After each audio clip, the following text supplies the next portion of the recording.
Olha, agora não deu mensagem de erro, não. Então acho que a gente pode começar. Qualquer coisa também.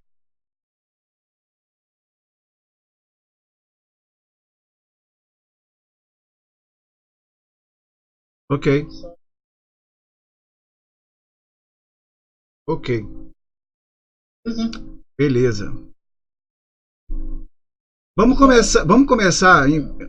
Desculpa interromper um pouquinho aí o seu planejamento, mas vamos começar só tendo um feedback do pessoal, se eles deram uma explorada, se eles viram lá o que é o Scratch, né? O que eles viram a respeito disso, para a gente poder Pode começar? ser. Pode ser? Bom, gente, então no encontro de 2 semanas atrás, né, a gente recomendou que, como atividade inicial, ainda bem informal, né, que vocês fossem ao site do Scratch, dessem uma olhada no que ele é, né, tem algum material de suporte lá para vocês verem, tentarem localizar qual é a teoria pedagógica que sustenta o trabalho com o Scratch, né, e verem alguns exemplos, ainda bem de maneira informal. Né, vocês fizeram isso, vocês deram uma olhada lá, o que vocês encontraram, o que vocês acharam, o que despertou a curiosidade de vocês. Vamos fazer isso como uma atividade de aquecimento antes do Jorge propor a atividade que ele planejou para hoje. Quem pode começar?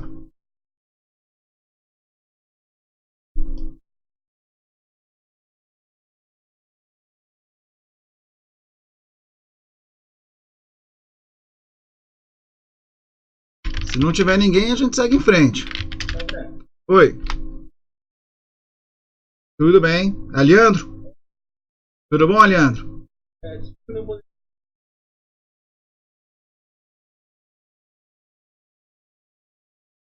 Tudo bem. eu, mais da metade pelo YouTube. Ajudou bastante, Ok, né? E ótimo. hoje estou começando aqui agora todas as reuniões, né? Beleza, Aliandro, seja bem-vindo, tá? Obrigado. Ok.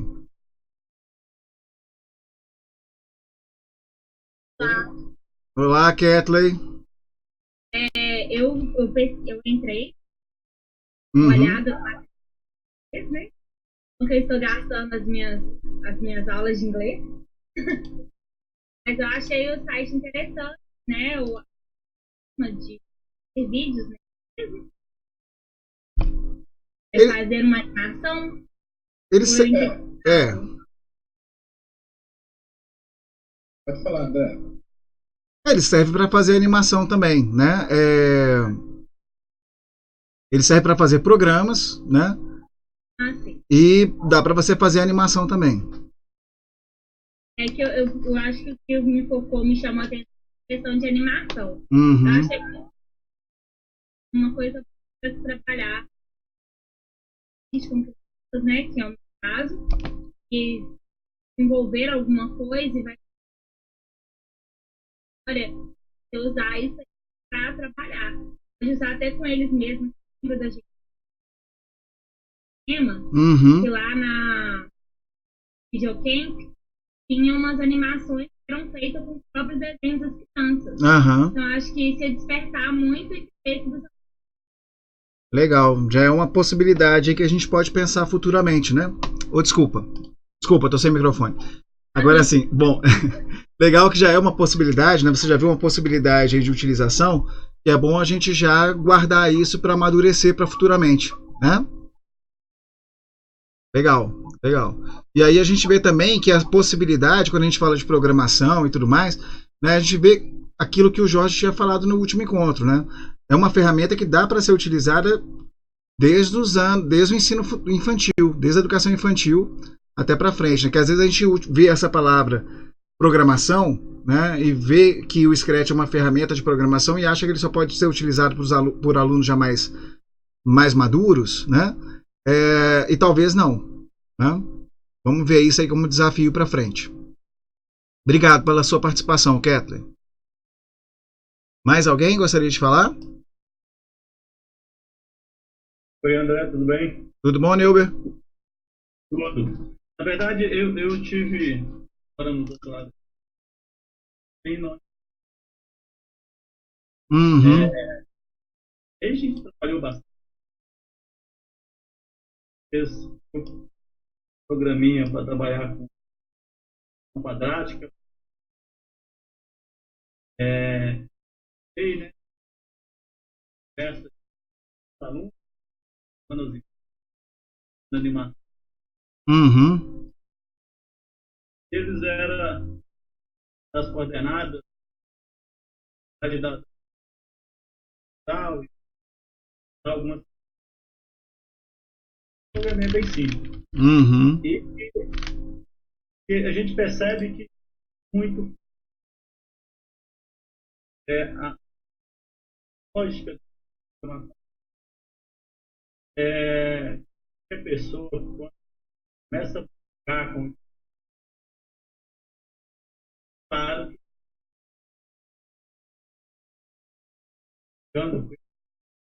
tendo mais recursos. Uhum. Na verdade, eu sempre brinco, né? Porque chega a ser muito visto cheio de algoritmos e falo dele se encaixar,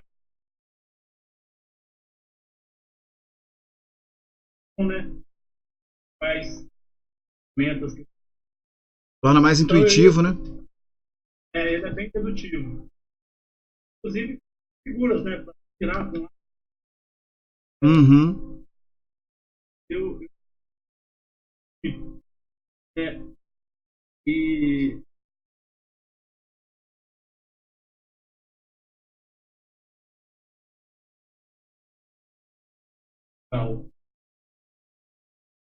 E depois eu posso até mandar o programa.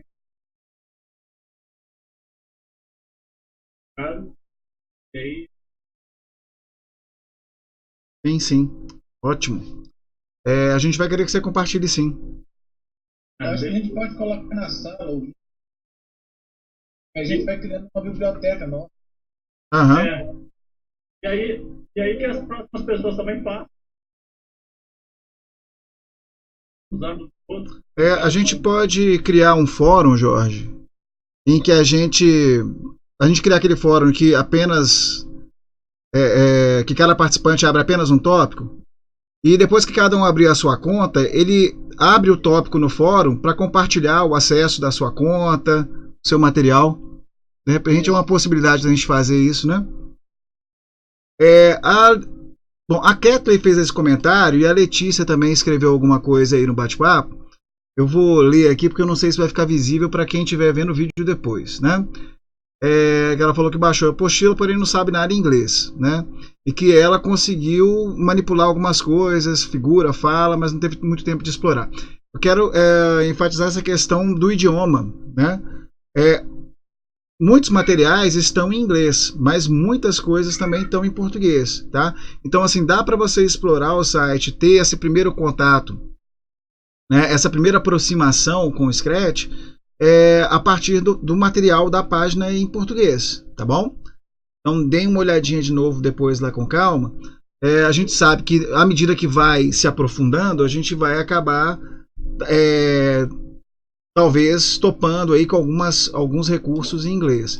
Mas para essa primeira aproximação a gente tem material suficiente lá, tá bom? Beleza? Deixa eu ver. Alguém mais gostaria de comentar? Obrigado, viu, Neuber? Só um detalhe, né? Tem opção de você português algumas. Tem sim. É um pouquinho que isso, no próprio Scratch, né, na hora de ir trabalhar com ele, tem a opção de selecionar o idioma, sim, bem lembrado. Sim.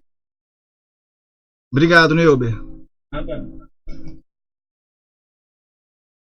Mais alguém gostaria de falar?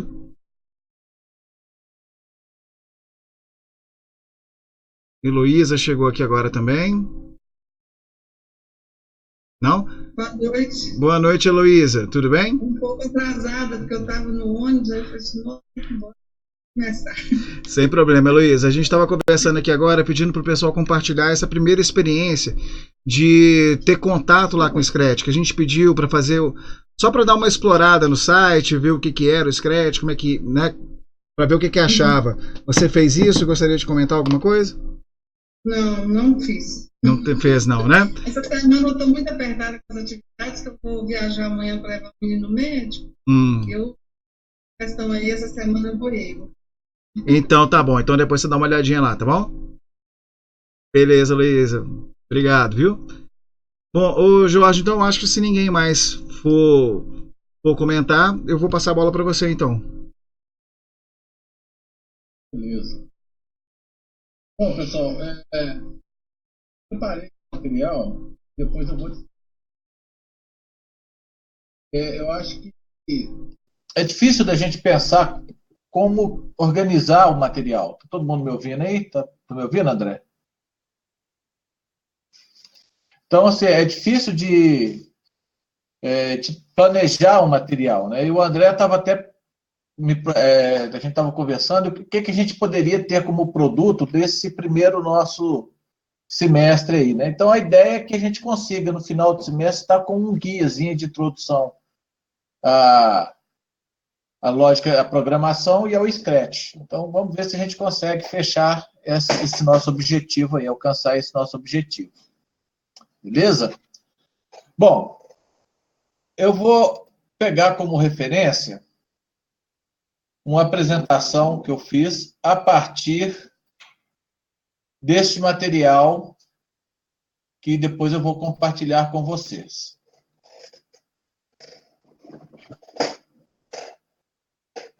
O problema é que eu não tenho o retorno da tela, tá? Então, André, você vai me dando toque aí se está ok, tá? Estão vendo a... Tá.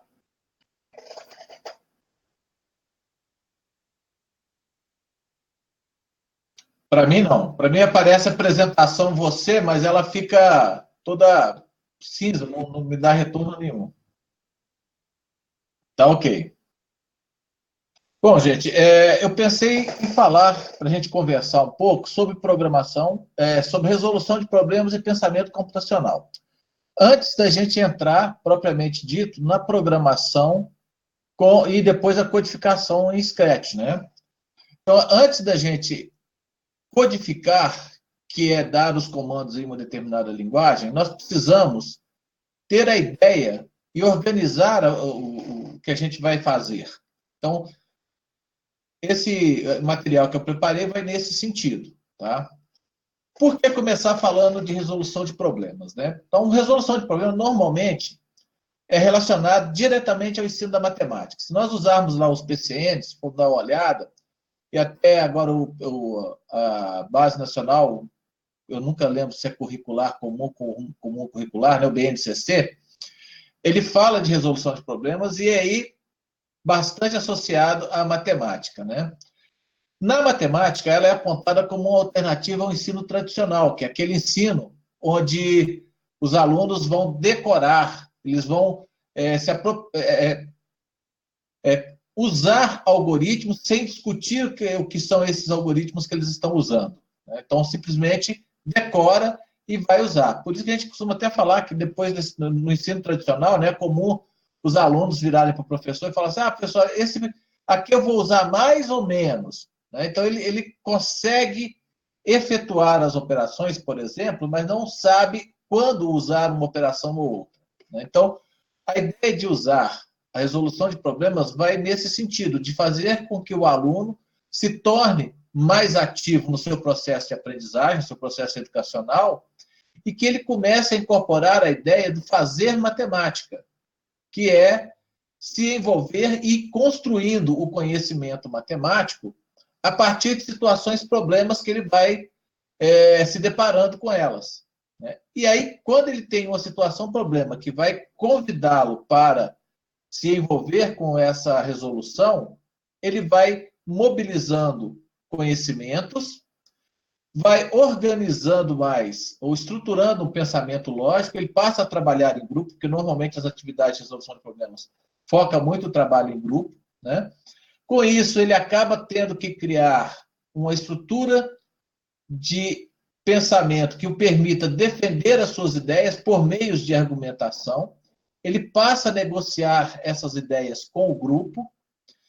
Uma outra coisa que é estimulada é o levantamento de hipóteses. Você tem um problema e, para solucionar aquele problema, você precisa ter ideias. Que ideia que eu vou utilizar? Então, são as hipóteses para possíveis soluções. Uma outra coisa também é a escrita para registros. Então, se eu estou analisando, eu estou investigando um problema, eu preciso registrar isso para que depois eu consiga resgatar e que eu consiga também compartilhar com as outras pessoas esse meu registro, né? E no final, normalmente, é uma apresentação para todas as pessoas, por uma pessoa indicada pelo grupo, que vai representar o grupo, onde ele compartilha o trabalho dele com os seus pares, que numa sala de aula são os seus colegas e os professores, né? Então, essa é uma ideia geral de resolução de problemas. Inclusive, o André, depois, lendo esse material, ele estava comentando comigo, mas será que a gente não consegue fazer um gancho aí com proposta de projetos? Falei, olha, eu nunca pensei, mas de repente pode ser, né? Você quer comentar alguma coisa, André?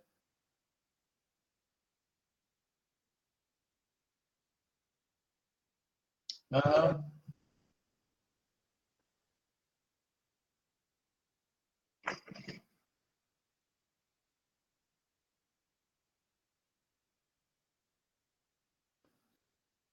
ok. Podemos continuar, então? Vamos lá. Bom, então, trabalhar com a resolução de problemas possibilita também que a gente passe a enxergar soluções não como únicas.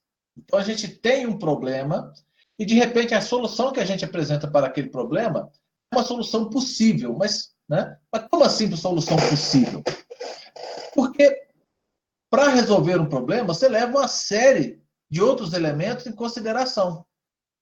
Então, você tem que ver em que condições esse problema está sendo resolvido, se você vai ter recursos para isso. Eu tenho tempo, eu tenho conhecimento, eu tenho informação. Então, o que eu posso lançar mão para resolver esse problema? Então, às vezes, essa ideia fica um pouco vaga. Aí, para tentar ilustrar, eu estou propondo aqui uma situação-problema. Qual que é? 3 motoristas precisarão fazer uma viagem saindo de Ouro Preto e indo para São João del Rei. Para fazer a viagem, cada um desses motoristas analisa as informações disponíveis no momento e estabelece uma estratégia. A palavra estratégia aqui é fundamental, tá, gente? Então, cada um vai propor uma estratégia para resolver o problema deles, que é a viagem de Ouro Preto para São João del Rei. Ok? Se alguém quiser falar alguma coisa, é só me interromper, tá bom? Bom, então vamos lá. Primeiro, motorista. Motorista 1, como irá com a família e seus filhos, e seus filhos enjoam por causa das curvas da estrada, ele preferiu passar pela BR-040. Ele sairá bem cedo aqui eu estou considerando umas 8, 9 horas, né? Talvez um pouquinho antes, pois as crianças ainda estarão sonolentas e assim chegarão em São João del Rei para o almoço. O trajeto é de aproximadamente aí 196 quilômetros e ele deverá gastar mais ou menos 3 horas e 45. Tá? Esse é o motorista 1 com a estratégia dele, que é sair de Ouro Preto, passando por Itabirito, pegando 040 e indo para São João del Rei para evitar as curvas da estrada real aqui, que a Cláudia conhece como ninguém. Motorista 2 fará a viagem sozinho. Ele vai almoçar com alguns amigos em Barbacena e quer chegar em São João del Rei no início da noite para ir a uma festa. O trajeto escolhido por ele é de 200 quilômetros e ele gastará também por volta de 3 horas e 45. Então, veja, ele já está pegando um outro caminho. Ele está indo de Ouro Preto, ele vai até Barbacena, né, passa aqui por Ouro Branco, a Estrada Real, Conselheiro Lafayette, aí vai Barbacena, depois ele vai para São João del Rei. Terceiro motorista viajará com a sua esposa e sua cunhada, sendo que a cunhada ficará em um sítio entre Congonhas e Ouro Branco. Depois, ele e a esposa passarão na casa de seus pais, em Entre Rios de Minas, O trajeto escolhido é de 166 quilômetros e o tempo será de aproximadamente 3 horas. Então, veja, são 3 estratégias diferentes para o mesmo problema. O que é que levou cada um a escolher uma estratégia ou outra? A situação e as condições que eles têm que cumprir. Então, isso daí vai definir a estratégia. Mas, se a gente pensar que todos os 3 chegaram a São João del Rei saindo de Ouro Preto, como que a gente vai saber qual dos 3 motoristas tem a melhor estratégia? Não dá para a gente falar qual que foi a melhor solução. Né? Por quê? Porque cada um teve uma condição para fazer isso e atendeu a essa condição. Tá? Ok? Tranquilo aí, gente? Alguma dúvida? Se alguém tiver alguma dúvida, quiser fazer algum comentário, é só ativar o microfone. Não? Tranquilo? Estou vendo que tem 2. Ok. Então, posso continuar.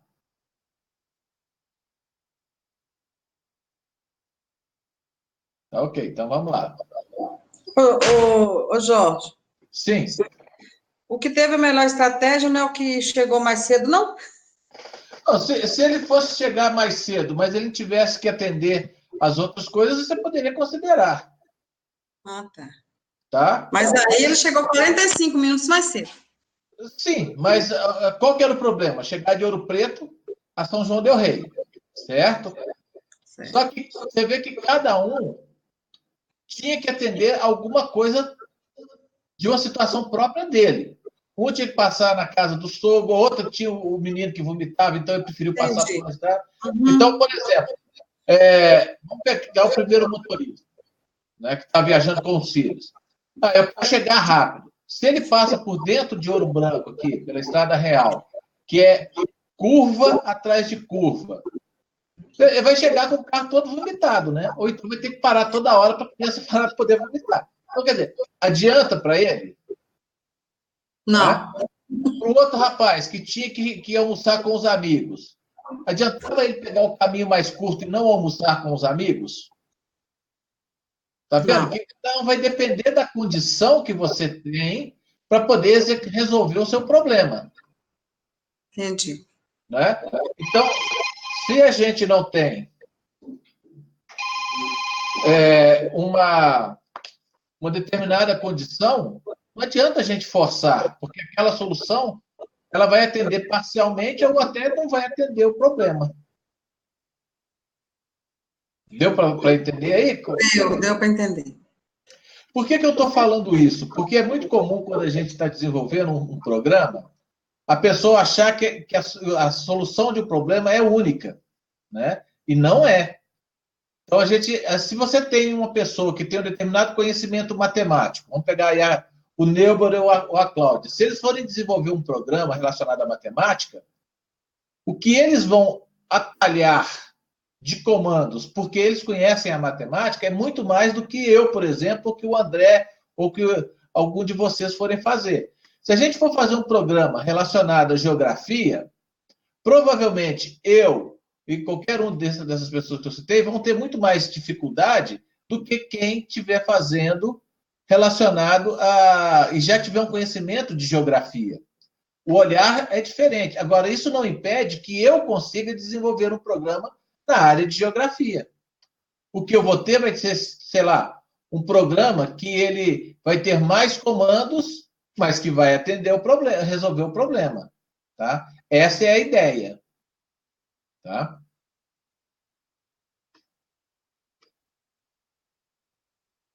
Ah.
Isso mesmo.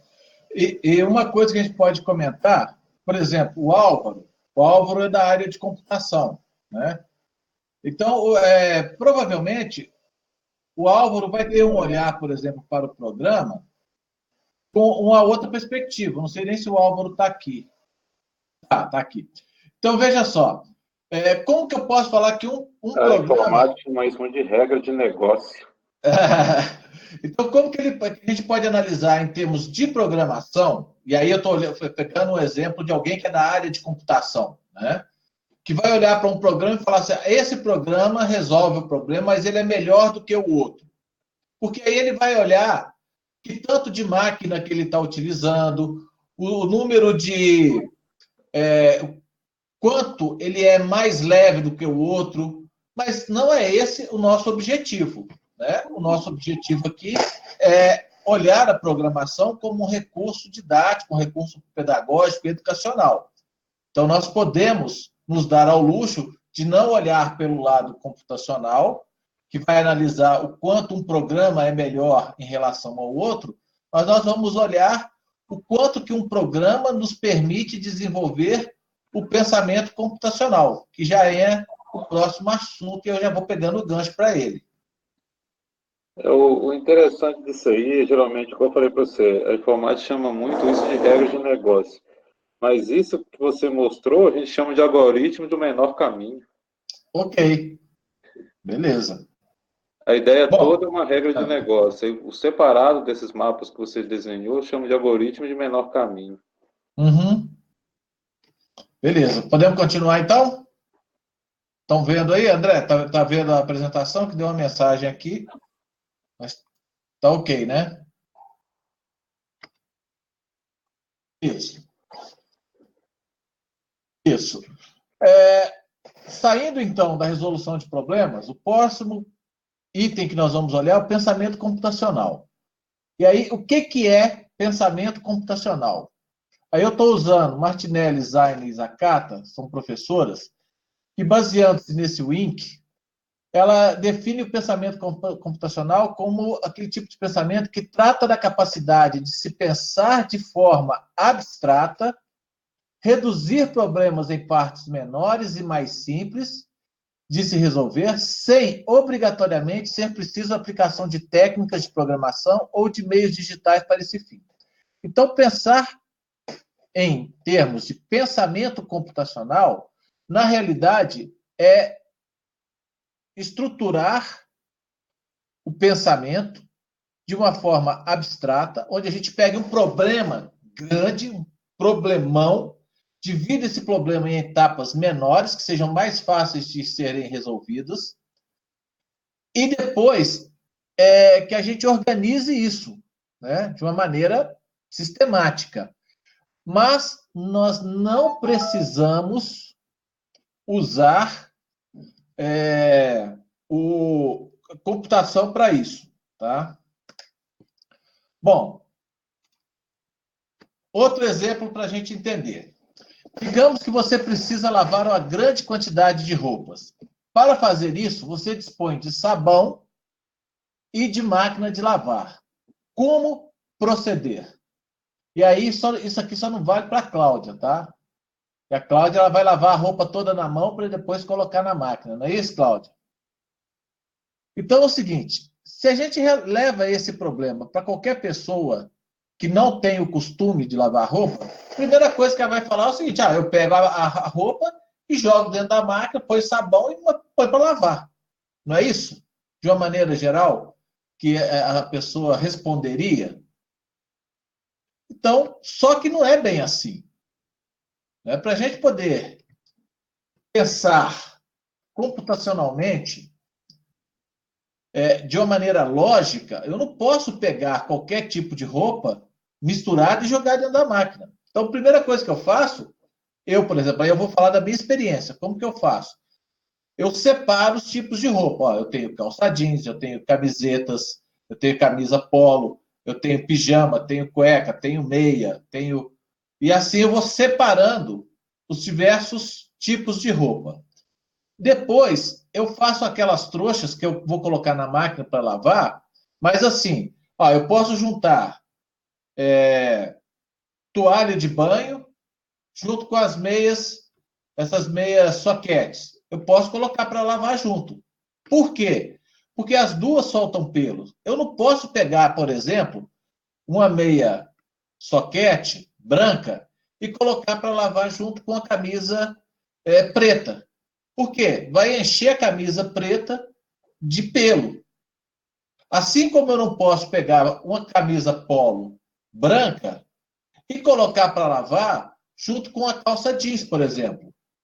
Pode ser que a calça jeans solte tinta e manche a camisa branca ou uma camisa clara. Então, lavar a roupa simplesmente não é catar tudo, jogar dentro da máquina, encher ela de água e colocar para lavar. Além de separar os tipos de roupa, as cores das roupas, eu tenho que também medir a capacidade da minha máquina. Eu não posso, se eu tiver lá um monte de roupa, jogar tudo dentro da máquina, não vai lavar, ainda vai estragar a máquina. Então, não é simplesmente jogar na máquina e lavar. Eu tenho que separar a roupa, dimensionar a quantidade, e todo esse meu raciocínio para resolver o problema do lavar a roupa encaixa-se dentro do pensamento computacional. Se eu tenho uma montanha de roupa para lavar, eu separo essa roupa nessas classes, separo a grupo depois, aquelas que podem ser lavadas juntas, meço a quantidade de peso delas em relação à minha máquina, e aí sim eu coloco aquele lote de roupas para lavar. Deu para perceber com esse exemplo como que até as tarefas mais simples há uma necessidade de planejamento, de uma organização, e aí aquilo que as professoras falaram, né? É pensar de uma maneira abstrata, reduzindo os problemas em partes menores e mais simples de resolver. Então, aquele monte de roupas, eu dividi em trouxas menores, organizadas, mas como que entra o pensamento abstrato? Olha, a hora que você olha para a roupa, você pensa assim, gente, eu não posso...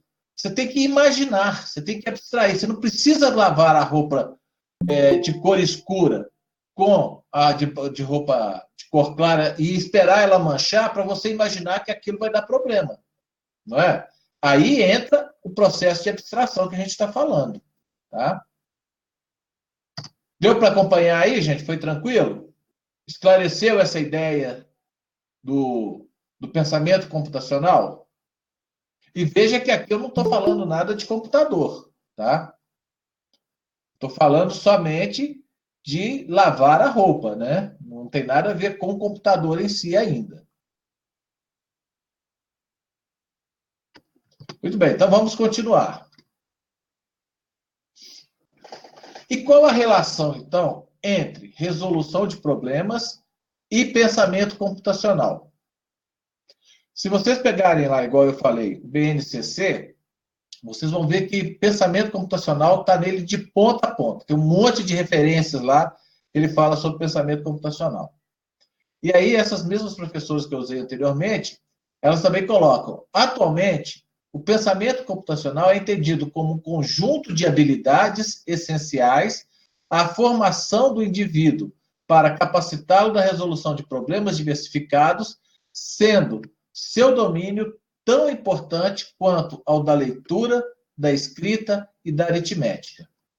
Então, muitos educadores têm destacado essa importância de desenvolver nos alunos o pensamento computacional.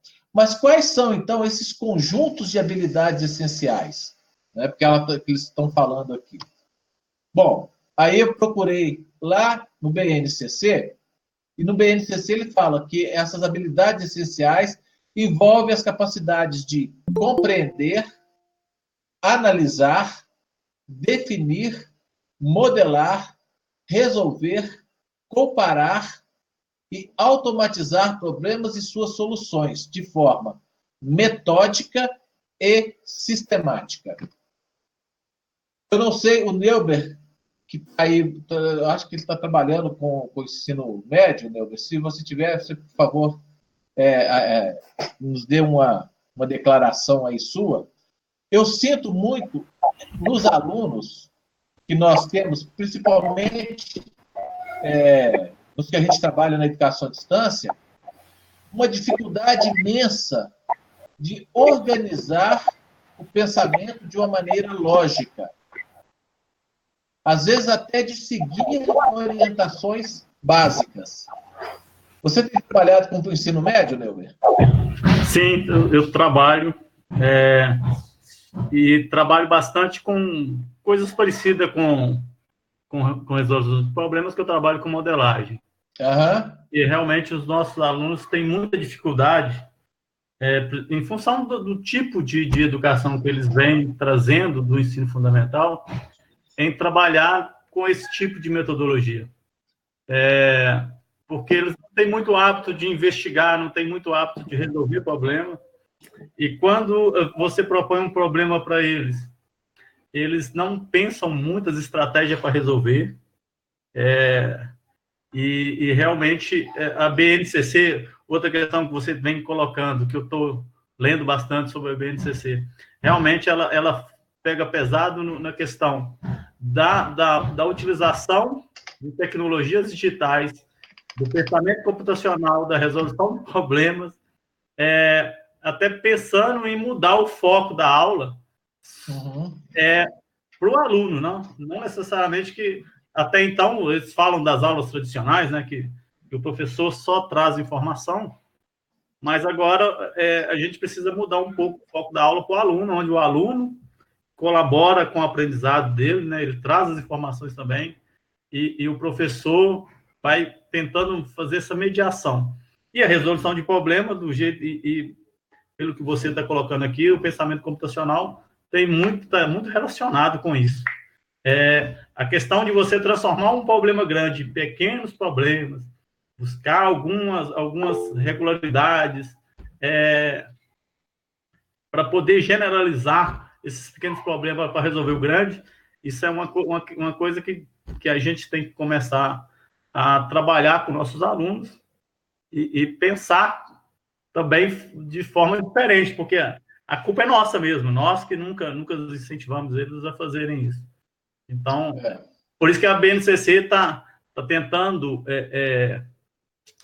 diminuir, vamos dizer assim, né, a quantidade de conteúdos que são básicos, que são comuns, para pensar nessas estratégias. E o que você ponderou é fato. Realmente, os alunos têm muita dificuldade em lidar com essas situações. Legal. Tem alguns comentários aqui, deixa eu dar uma lida. A Najara falando, Letícia, bem que no final do projeto, Neuber foi meu professor. Letícia, no final do projeto, o professor Jorge poderia fazer uma conclusão no SEAD e depois tomar um vinho. Pois é, a gente podia tomar esse vinho, né? Então tá bom. Então vamos continuar, então? Podemos continuar? Ok? Bom,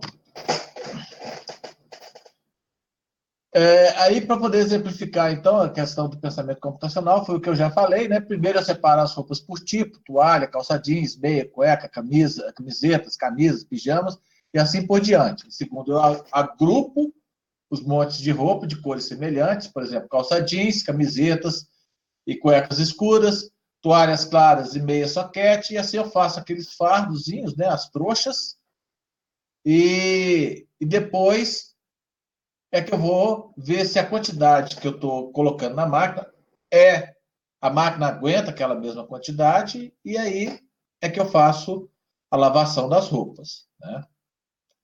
Bom, agora nós vamos partir dessa discussão teórica para uma discussão mais prática, para uma coisa mais prática.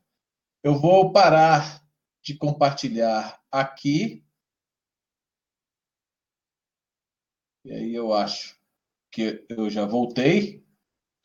E eu gostaria que vocês entrassem na sala do Moodle 2, lá do Moodle, e acessassem arquivos de reuniões.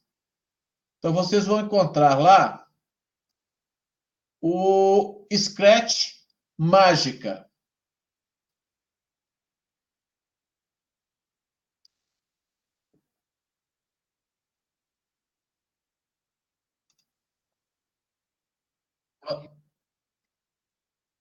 Coloquei o endereço da sala aí no bate-papo, tá bom?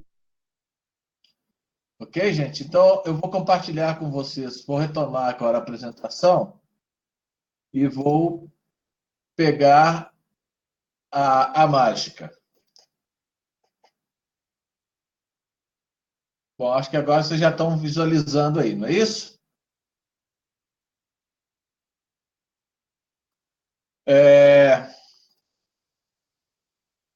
Eu vou pedir para alguém aí que vamos fazer a mágica. Então, vocês lembram que na última reunião nós fizemos essa mágica, né? Que eu já tinha antecipado que não tem nada de mágica, né?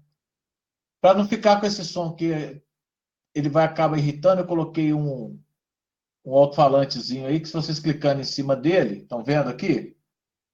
Ele aparece o som ou ele corta o som. Tá? Então, o que eu quero que vocês façam? Lá no Moodle, eu criei uma sala de bate-papo, dividido por grupo. Cada grupo tem 4 pessoas. E eu gostaria que vocês brincassem aí com essa mágica e levantassem as hipóteses para o seguinte problema. Qual é a mágica? Né? Por que isso daí dá certo? Primeiro, é lógico que isso não é mágica. Né? Existe aí um pensamento, uma estrutura lógica por trás, matemática, de uma matemática bem simples, mais relacionada à observação do que a uma matemática mais pesada. E aí eu gostaria que vocês tentassem adivinhar ou que vocês propusessem uma ideia, uma hipótese para a solução dessa mágica. Quer dizer, por que essa mágica dá certo? Todo mundo entendeu aí a ideia?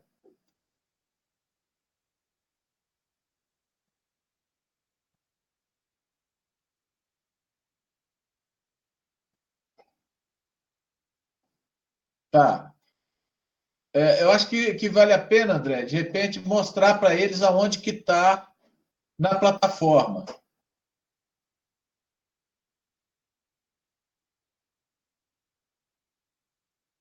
Porque eles vão precisar do bate-papo para poder fazer a discussão, né? Uhum. Vamos lá.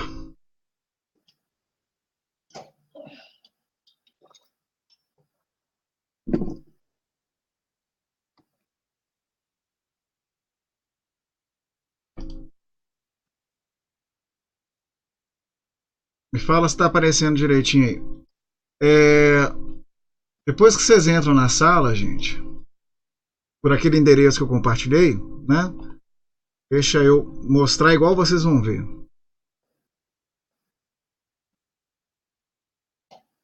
Vou entrar nessa sala aqui, né? O material está aqui, em arquivos de reuniões.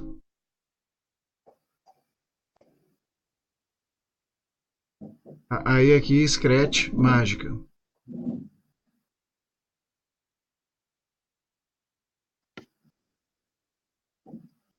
Vai abrir uma outra janela, tá? E aí vocês podem continuar acessando o... Mas lembra de não sair da sala de reuniões, tá? Abre uma outra aba aí. Beleza?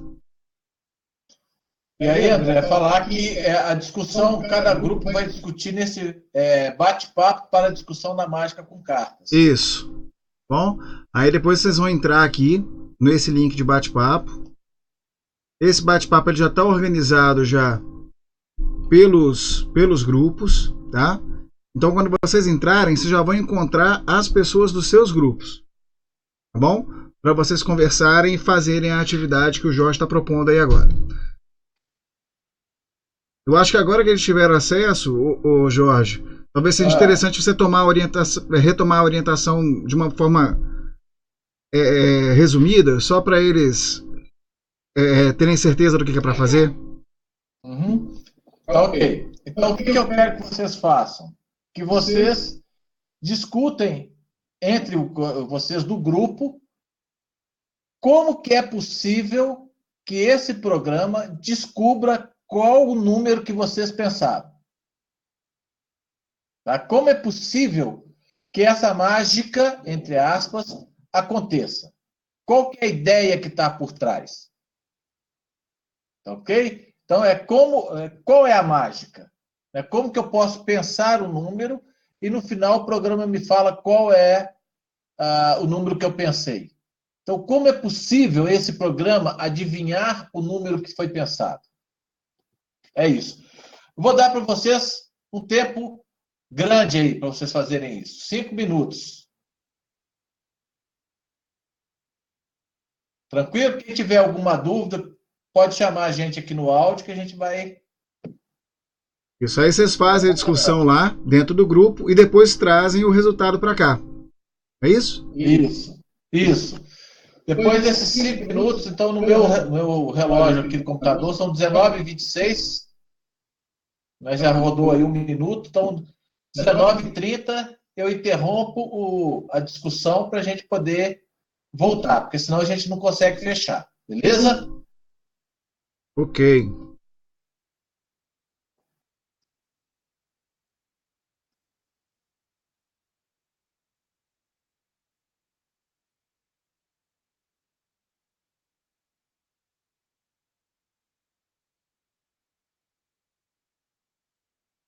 Enquanto isso, eu vou lá encher minha garrafa de novo.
Pessoal, vamos lá?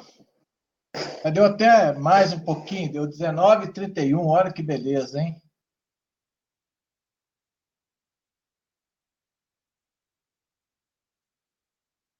Eu não sei se deu muito certo o bate-papo lá, você viu, André? Tá fechado seu som.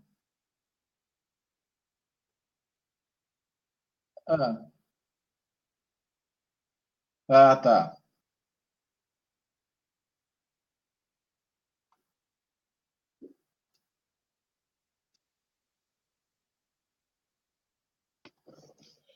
Vamos retomar?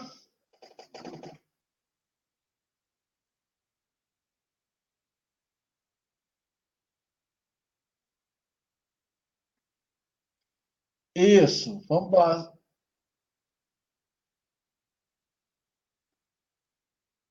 Isso.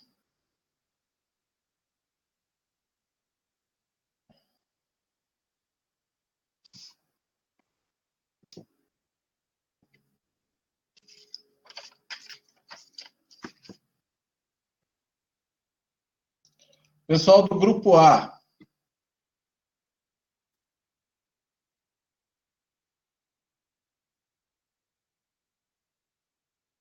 Quem vai falar aí pelo grupo?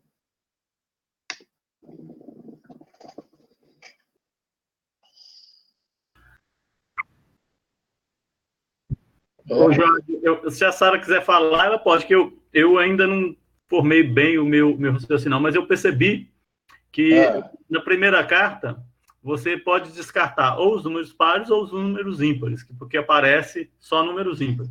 Então, se você responde sim, é um dos números ímpares. Se você responde não, você já descarta os números ímpares. Só que a segunda carta traz agrupamentos com 4 números pares e 4 números ímpares. Aí eu comecei a fazer uma análise aqui, mas não concluí a análise ainda, porque o tempo eu não consegui. Curto, né? O tempo foi meio curto. Mas eu não sei se a Sara já conseguiu, que ela falou que era uma questão de agrupamentos.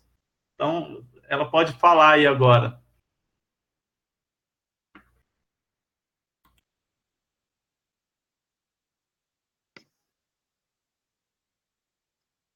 Sara, eu acho que você precisa ligar seu microfone.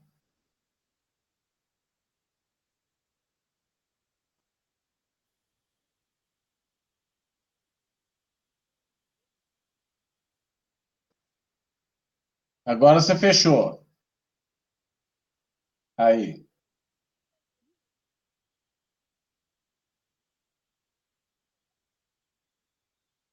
Sara, não estamos te ouvindo.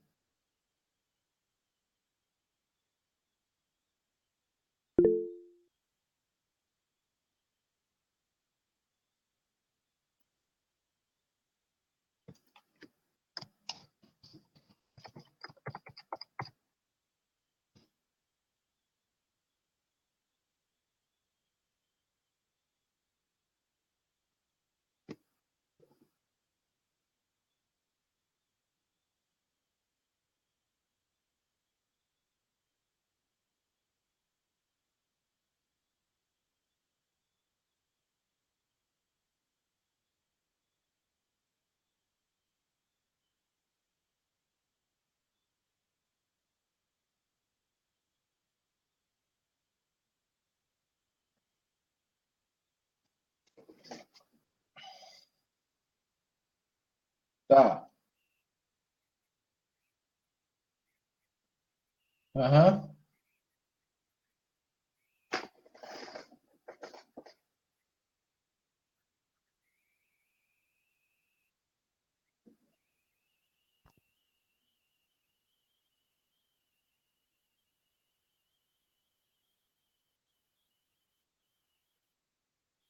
Aí o pessoal do grupo B já podia ir se organizando aí para poder trazer a ideia, né? Fernando, Cláudia, Najara e Kathleen, não é isso? Isso.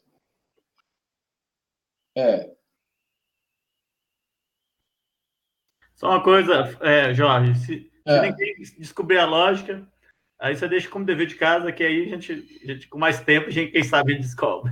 Não, aí eu dou outro para vocês. Então tá bom.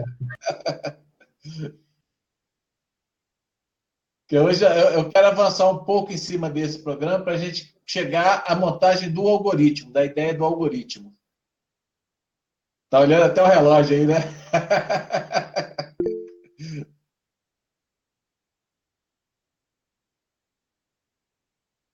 Aí, a Sara está indo na mesma direção sua, Neuber. Então, ela fala em termos de fazer agrupamentos e depois eliminar alguns números. A Cláudia. Então, alguém do grupo B? Tudo bem. A gente também acreditou nisso. No começo, a gente pensou na probabilidade, né? Eu ainda não tinha feito a mágica, e fazendo a mágica, dá para perceber que o programa disponibiliza agrupamentos, conjuntos, e vai eliminando, né? Como o Neuber falou, né? A questão de primeiro são pares, depois são ímpares. Eu nem percebi, na verdade. Eu fui fazendo a mágica, observando se o meu número estava ali. Esqueci de observar a programação em si.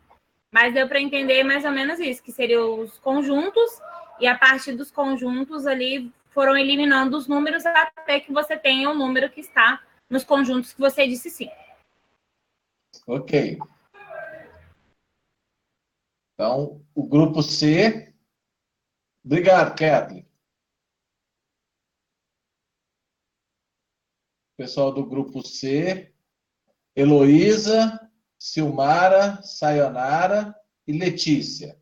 Vocês conseguiram chegar aí num consenso ou numa ideia?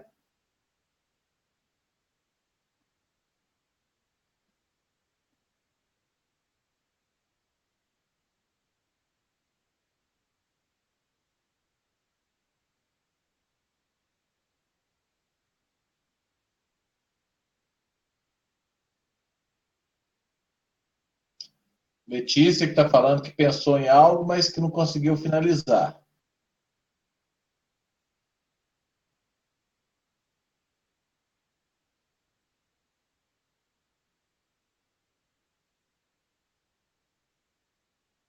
A Silmara já deu uma dica aí, que ela acha que é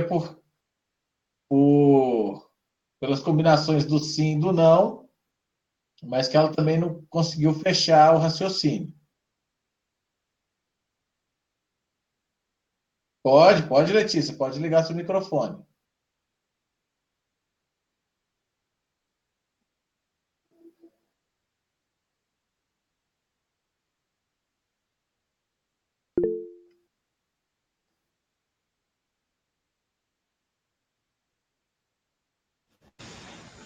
Tá dando para ouvir? Tá sim, Letícia. Eu pensei que, como são 8 cartas, 8 números por carta. Aí na primeira já deram 8, são 8 cartas, aí se fala sim ou não, já elimina 4. Aí na segunda, aí tipo, são, como a menina falou, esqueci o nome dela, desculpa. São conjuntos. Aí a gente até estudando isso com a Cláudia. Aí faça a união dos conjuntos com as cartas que estão em um e com as cartas que estão em outros. Ou não. Aí faz a união das que ela fez sim. Aí no final vai ter a união lá, tipo, 4 cartas, 4 números. Aí desses números aqui foi mais apresentado, talvez seria isso. Tá, a ideia, se eu estou entendendo, você está falando que cada carta seria um conjunto, você faria um conjunto aí de cada carta e veria as interseções daqueles por meio do sim e do não que a pessoa foi respondendo, né? Okay. Mais ou menos isso. Legal. Obrigado. Do grupo 4, tem alguém aí? Tem mais alguém aí que... Leandro, Tiago, Álvaro e Isabela. Olha, eu acho que o algoritmo usa uma estrutura condicional, com resto de divisão. Se A mod B, ele avalia os valores. Primeiro ele fala a separação de quem é pai e quem é ímpar. Desses valores ele usa um resto de divisão de separação por mod e Se for aquilo, será isso. Se não, uma estrutura condicional. Ok. Bom, podemos avançar? Me pareceu que é de coordenadas, na verdade. Quando nós dizemos sim, nós estamos dizendo uma coordenada X. E quando nós dizemos sim, na segunda vez, nós estamos dando a coordenada Y. E isso fecha a equação. Não entendi muito a sua linha, não, mas tá ok. Entendi que você está usando também o sim e o não como a construção aí de um... E eu acho que ele pega o número anterior. Tipo, você pensa no número 9 e você vai dizer sim, vai ter um número anterior que ele vai atribuir como ponto de referência para a próxima carta com vários números ali. Então, talvez seja isso também. Ô, Jorge. Oi. Posso de novo? Que agora já deu para construir um pouquinho mais de raciocínio. Então diga lá, vai lá. Olha só, pelo que eu percebi, na primeira carta, ele expõe só números ímpares. Aí, se você responde sim ou não, por exemplo, vamos supor que o número que você escolheu é ímpar. Se você respondeu sim, então você descarta já os números pares. Então, sobraram, teoricamente, 7 números, é isso? De 15, Não, são os números pares, vai sobrar 8 números. Depois ele começa a mostrar cartas com 4 números pares e 4 ímpares. Aí, se você responder sim de novo, então ele já sabe que é um daqueles 4 números ímpares. Descarta os outros. Na próxima carta, ele vai mostrar os outros números ímpares e números pares juntos, mas não aqueles primeiros que ele mostrou. Aí, se você já descartou, na verdade, os números pares, e você tem... Deixa eu ver se eu entendi o raciocínio. Aí você já descartou números pares, e é um dos 4 que você, pelo que você respondeu sim, é um dos 4. Se você respondesse não, provavelmente descartaria mais 4, então você já teria eliminado 11 números, né? Sobrariam 4. Só que eu não pensei ainda, que eu fiquei aqui olhando e não vi ainda... quantas vezes que ele mostra a carta? 4 vezes ou 3? São 4 cartas. São 4 cartas? Isso. Então, eu acho que num processo recursivo ele vai eliminando as possibilidades de número até chegar numa possibilidade só e você mata o problema. Eu acredito que seja alguma coisa parecida com isso. Certo. Aí você estaria, então, também usando essa ideia de que ele vai fazendo uma interseção de diagramas de Venn, vamos colocar assim. Isso mesmo. Interseção de conjuntos. Interseções eliminando, né, não trabalhando com os outros. Seria mais ou menos. Então, vamos ver lá como a gente pode dar andamento a esse... A programação disso. Não é nem a programação ainda, nós estamos entendendo a lógica que está aí envolvida. Ok? Ok. Tá, desculpa. Então, vamos lá. Eu não consegui, a Letícia está falando que... tá, não ligou o microfone. Tempo a Cláudia. A aritmética modular é complexo para isso. Também acho, viu, Cláudia? O que o Álvaro está falando de mod é uma função que a gente tem que verifica o resto, né, da divisão. Então, vamos ver agora uma das coisas que está por trás disso aí. Então, vamos lá.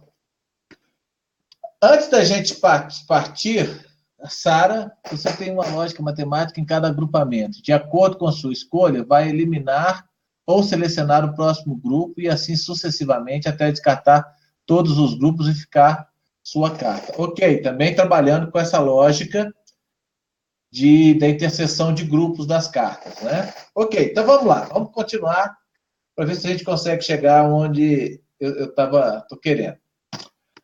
Bom, antes da gente partir para a solução, nós precisamos entender mais significado de 2 outros termos. Um deles é a heurística, porque pensar em programação, e aí voltamos, resolução de problemas envolvendo pensamento computacional, entender essa estrutura para resolver um problema, ela passa pela heurística. Que a heurística, para pensar na solução de um problema, não temos um passo a passo que devemos seguir. Então, esse passo a passo nós chamamos de algoritmo. Já estou antecipando a outra palavra, mas nós não vamos usar ela agora, não. Tá? O foco é heurística. O que é heurística? No dicionário, heurística é definido como a ciência ou arte que leva à invenção e descobertas dos fatos. Então, eu vou criar uma estrutura de pensamento que não é um passo a passo, que não vai se aplicar no passo a passo, mas que me ajuda a tentar entender ou esmiuçar o problema para que eu consiga propor uma solução. André, você quer complementar com alguma coisa? Porque eu acho que a heurística é da sua área de filosofia aí. Ó. Tá. Então, como que eu posso pensar a estrutura? Como que eu posso olhar para um problema de uma maneira organizada, estruturada, para tentar me ajudar a achar uma solução? Bom, primeiro, eu vou tentar compreender o problema. E aí eu trago para o nosso exemplo. Compreender o problema é a parte mais importante para resolver o problema. Se não tiver isso bem claro, podemos ter uma solução que não é a adequada. Então, para facilitar a compreensão, vamos decompor o problema em 3 partes.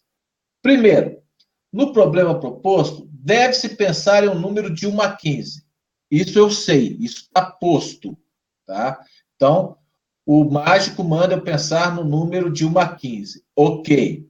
Segunda coisa, são mostradas 4 cartas com um conjunto de números em cada uma. Isso também é dado. Né? De uma vez que a gente fala que já pensou o número, o mágico começa a mostrar as cartas. Para cada carta mostrada, né? Está errado aí, está faltando a palavra, está errada. Para cada carta mostrada, deve-se responder sim se o número estiver contido na carta e não se o número não estiver contido na carta. Isso daí nós temos já de partida. Né? São as regras postas para o meu problema. E aí eu tenho que trabalhar com isso. Que tenho 15 números, que são mostrados 4 cartas com os conjuntos, e depois eu tenho que responder sim ou não. Ok? Isso nós já sabemos. Agora eu preciso analisar as informações ou dados, que é a segunda etapa dessa minha heurística. Né? Então, para essa etapa, podemos tentar responder a questão: quais dados iniciais nós temos acesso? Né? Vamos pegar o item 1 da sessão anterior, que é: no problema proposto, deve-se pensar um número de entre 1 e 15. Nós conseguimos analisar algo dele?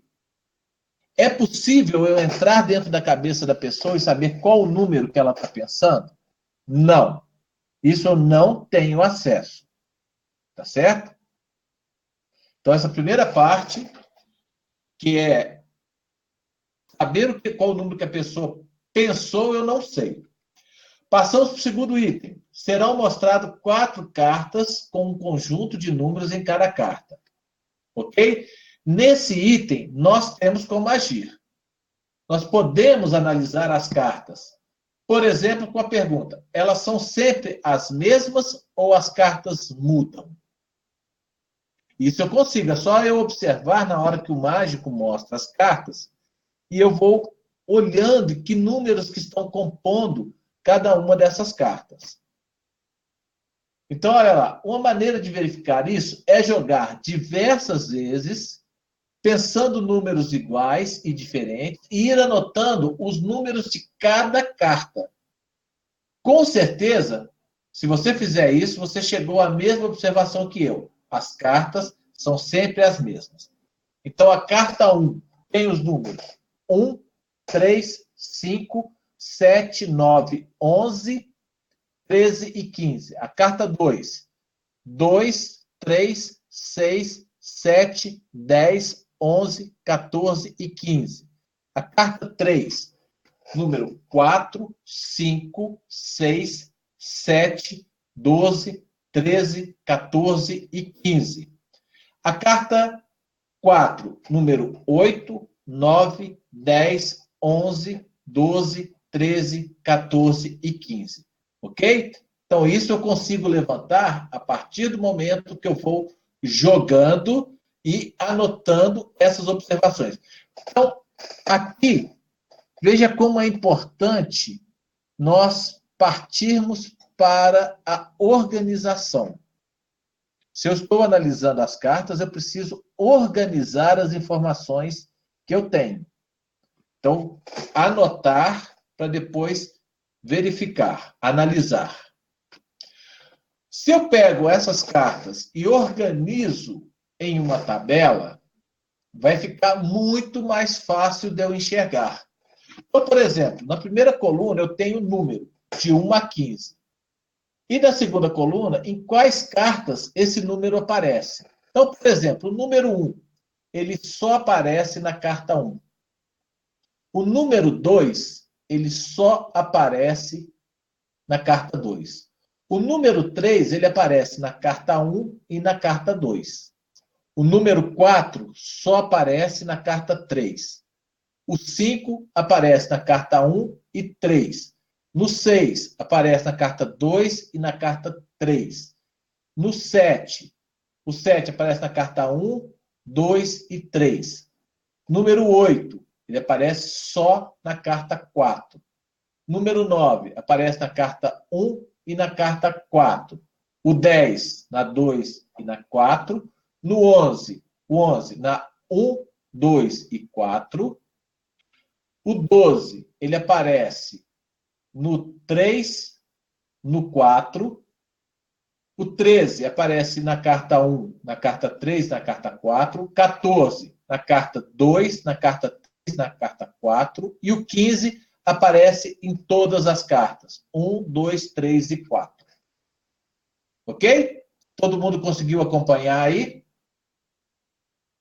Se alguém não acompanhou, é só abrir o microfone e falar, ou mandar uma mensagem.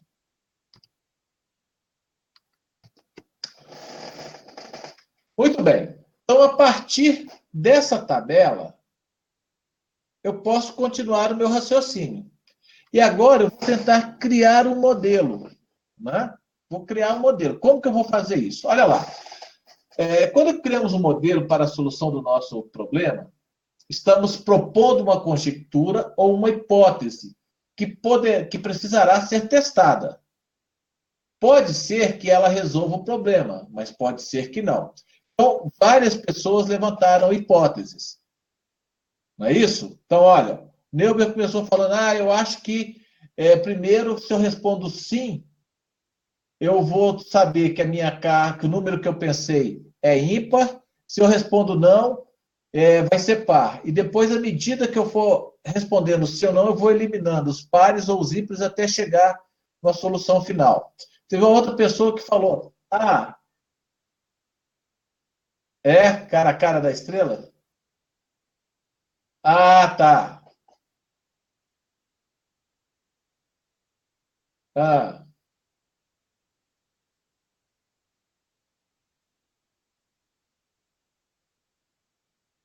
Entendi.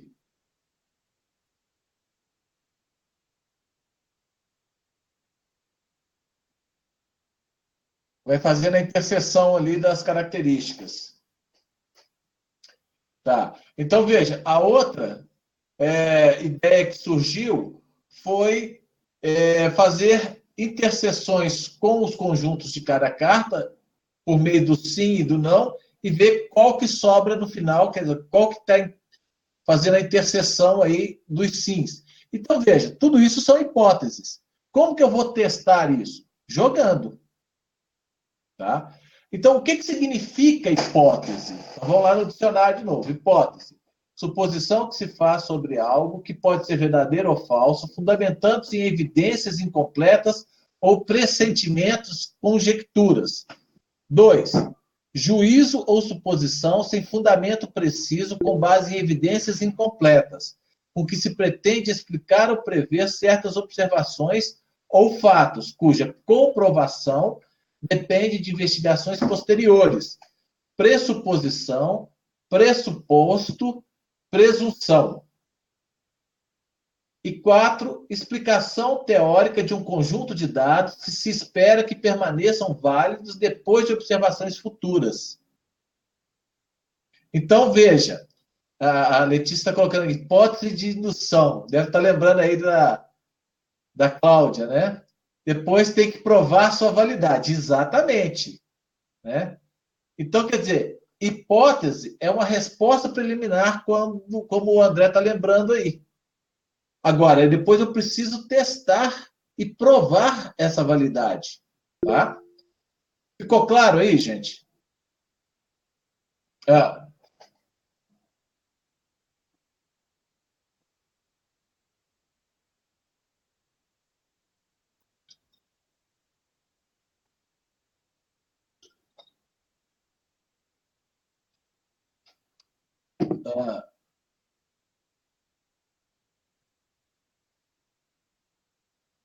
Aquilo que ele está querendo, né? Para poder provar aquilo que ele está querendo. Né? Então a gente costuma substituir esse termo por demonstrar. Demonstrar a validade, né? Isso em pesquisa. Em pesquisa. Em pesquisa. Isso. Né? Aqui nós estamos falando da estruturação de um raciocínio para a criação de um algoritmo. A Cláudia está falando que é a mesma coisa na matemática. Ok, beleza. Então vamos lá. Podemos continuar então? Todo mundo entendeu aí o que é hipótese, né? Então, hipótese, conjectura, né? Então, beleza. Então, vamos lá. Agora eu vou criar, então, uma ideia. Se a partir das observações feitas anteriormente, né? Eu vou fazer o seguinte proposta. Se eu responder sim para a primeira carta, vocês vão anotar o número 1. Se eu responder sim para a segunda carta, vou anotar o número 2. Se eu responder sim para a terceira carta, eu vou anotar o valor 4. Se eu responder sim para a quarta carta, anotarei o valor 1. Por quê? Observem aqui. O número 1 só aparece em uma carta. Só na carta 1. O número 2 só aparece na carta 2. O número 4 só aparece na carta 3. E o número 8 só aparece na carta 4.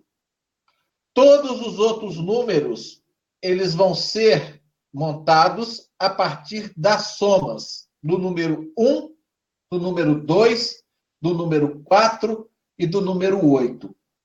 Então, se eu respondo sim para a carta 1, significa que eu já tenho o valor 1. Se eu respondo sim na carta 2, eu somo o valor 2. Se eu falo não na carta 3, eu somo 0. Se eu falo sim na carta 4, eu somo 8. E aí eu sei que o número que a pessoa pensou foi o número 11. Matado? Não, não sei. Isso é uma hipótese que eu preciso testar ou validar matematicamente. Ok? Conseguiram entender aí a ideia? Veja que eu estou levantando uma hipótese, tá? Então, aqui eu criei um modelo que eu preciso testar e ver se isso dá certo ou não. Eu vou pedir para alguém. Eu vou voltar aqui. Então, todo mundo está vendo aí as 4 cartas? André, você está vendo as 4 cartas aí?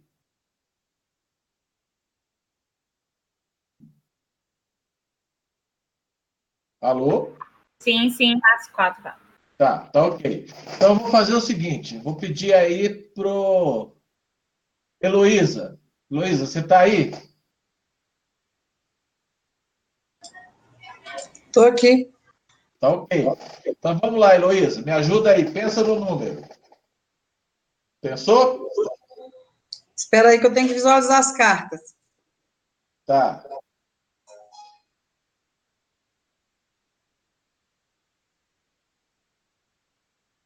Conseguiu visualizar?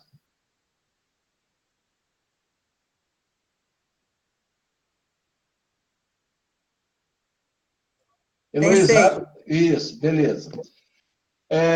Esse número que você pensou está na primeira carta? Todo mundo acompanha comigo. Não. Está na segunda carta? Está. Está na terceira carta? Está. Está na quarta carta? Não. O número que você pensou foi 6.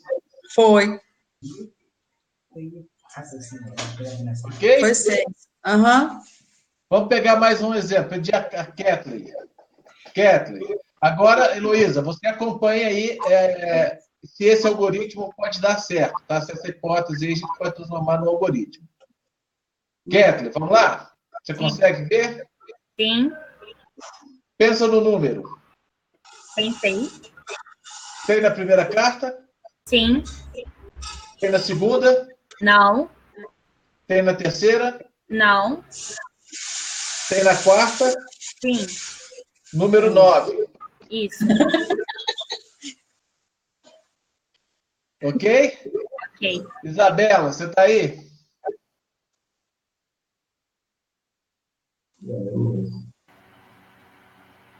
Sim. Então vamos lá? Você está visualizando as cartas aí? Minutinho, peraí. Pessoal, é bom que todo mundo coloque as cartas para visualizar, porque aí consegue acompanhar esse teste que eu estou propondo, tá? Ô Jorge, posso te dar uma dica de na hora que ela estiver respondendo para cada carta, você já falar qual número você está somando referente àquela carta? Ok. Que aí eu acho que vai ficar mais claro. Certo. Pode falar. Pensou aí, Heloísa? Tem na primeira carta? É eu de novo? Não, Heloísa não, desculpa, foi Isabela, né? Isabela. Pensei. Então, Isabela, tá aí na primeira carta? Tem. Então, 1. Mas tem na segunda carta? Espera um minutinho, que meu computador está muito devagar.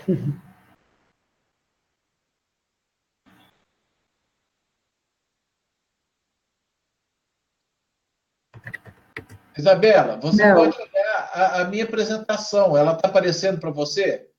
Ah, tá, peraí, eu vou voltar para a página. Não. Não tem? Tem. Achei aqui. Não tem. Não tem na segunda carta. Então, estou somando 0. Tá? Na terceira carta, tem um número que você pensou? Não. Não. Então, estou somando 0.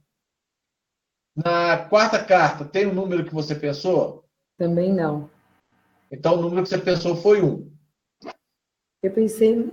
Ah, não, na última tinha um 9 aqui em cima. Eu tinha pensado no 9. Não. Então, você... Eu não vi tá. o 9 aqui em cima na última Ah, carta. tá. Então, na última carta, então eu somei 8 da última carta, o número seria 9. Uhum. Ok? Bom, pessoal, deu para vocês entenderem a lógica?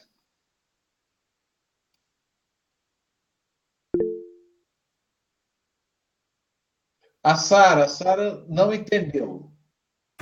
Então vamos lá, Sara.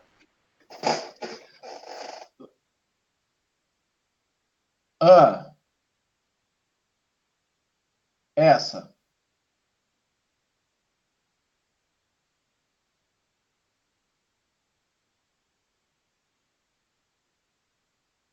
Eu não... Será que eu consigo montar aqui rapidinho? Vou pegar aqui, André. Não, peraí, só um minutinho. Vamos ver se a gente consegue.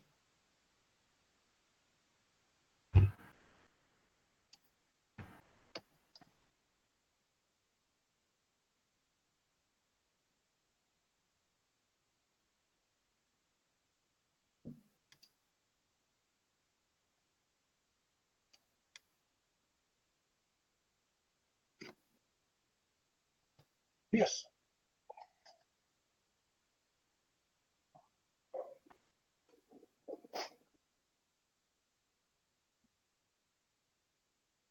Exatamente. Estão conseguindo visualizar aí? A Sara falou que não tinha conseguido, né? Sara, você está com o microfone?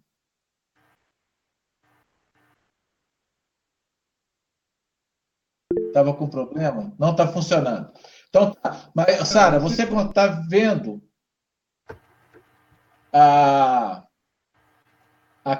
essa tabela com as cartas aí, uma do lado da outra? Então, tá ótimo. Então, eu vou fazer o seguinte, eu vou pensar em um número, tá?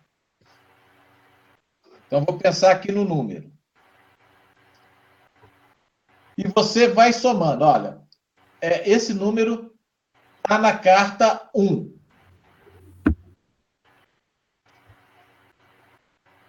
Esse número que eu pensei está na carta 2.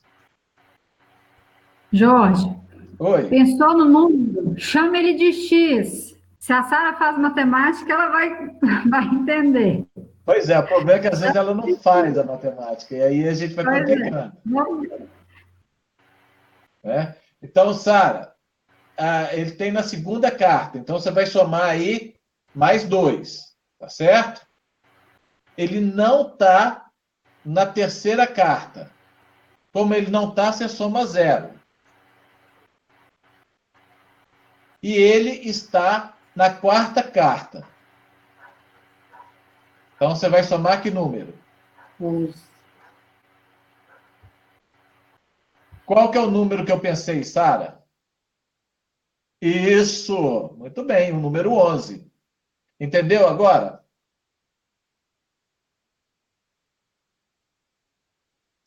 Pois é. Na verdade, quando eu estou explicando, estou simplificando alguma matemática que está aí por trás, porque, na realidade, quando a gente responde sim ou não, a gente está trabalhando com base 2, e aí vai uma série de explicações. Mas é possível a gente entender isso olhando para essa tabela, que eu não fiz contas matemáticas nenhuma para ela, eu só observei e observei as cartas. Então, essa informação que eu adquiri, que eu levantei a partir do que eu tinha, já me permite fazer essa análise que eu fiz aqui. Certo?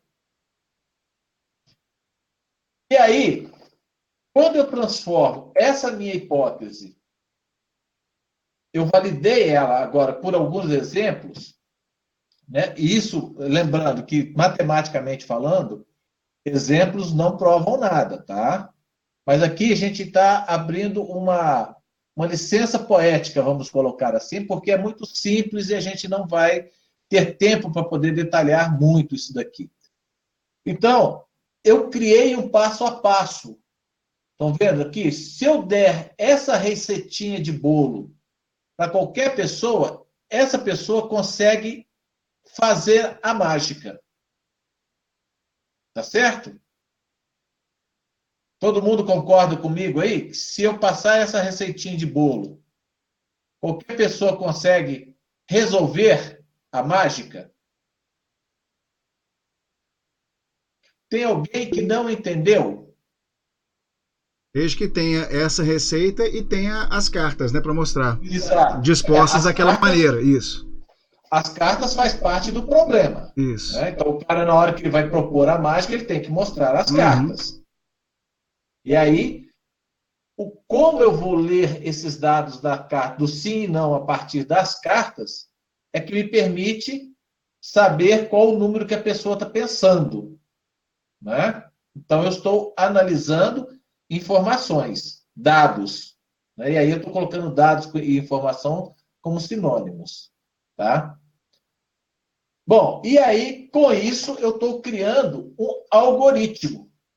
O que é um algoritmo? É um conjunto de regras de operação, conjunto de raciocínios, cuja aplicação permite resolver um problema enunciado por meio de um número finito de operações. Pode ser traduzido em um programa executado por um computador, detectável nos mecanismos gramaticais de uma língua ou no sistema de procedimentos racionais finito, utilizado em outras ciências para a resolução de problemas semelhantes. Então, veja, é um conjunto de regras de operações. Na informática, o sentido de algoritmo é um conjunto de regras de operações e procedimentos, definidos e ordenados, usados na solução de um problema, ou de classe de problemas em um número finito de etapas. Então, veja que tanto na lógica quanto na informática, o sentido de algoritmo é o mesmo. Ou seja, uma receitinha de bolo, simplificando ao máximo aí, um algoritmo é uma receitinha de bolo. Um conjunto de passos finitos que, se executados, resolvem um problema. Se eu tenho um problema que é fazer um bolo de chocolate, eu pego a receita e sigo passo a passo a receita. Lógico que entendendo que a receita está bem feita, né? Bem escrita. Eu consigo, no final, montar um bolo de chocolate. Se eu sigo uma receita de como sacar dinheiro no banco, eu passo essa receita para o meu pai, por exemplo. Ele segue essa receita, ele vai conseguir tirar o dinheiro dele lá no banco. Se eu vou indicar para uma pessoa como que ela faz para ir de Ouro Preto até a casa do André em Belo Horizonte. Se eu faço uma receita passo a passo de como ele tem que seguir, qual a cidade por onde ele vai passar, qual rua que ele vai virar, esse itinerário vai se transformar em um algoritmo. Entenderam a ideia do algoritmo?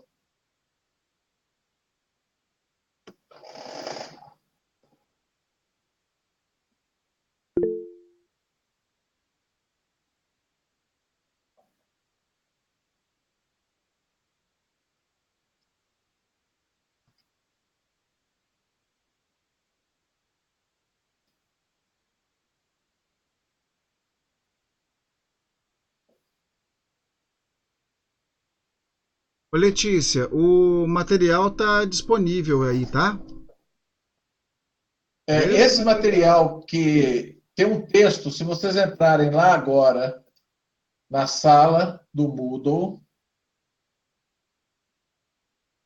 eu vou disponibilizar